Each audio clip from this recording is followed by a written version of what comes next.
If you're tired of typing the same name, phone number, or message at the bottom of every email, there's a super easy fix. In this video, I'll show you how to add an email signature in the Gmail app on your Android phone. It only takes a few seconds, so let's get started. First, open the Gmail app on your Android phone. Then, tap the menu icon in the top left corner of the screen. From the menu, scroll down and tap Settings. If you have more than one email account connected to Gmail, select the email address where you want to add the signature. Now, look for the mobile signature option and tap on it. Here, simply type the signature you want to use.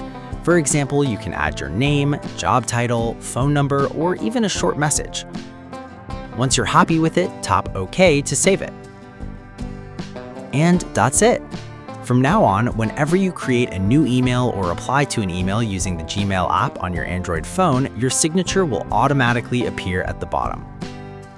Pretty easy, right? So if you send a lot of emails from your phone, setting up a signature can save you a lot of time. Give it a try, and you won't have to type your signature over and over again.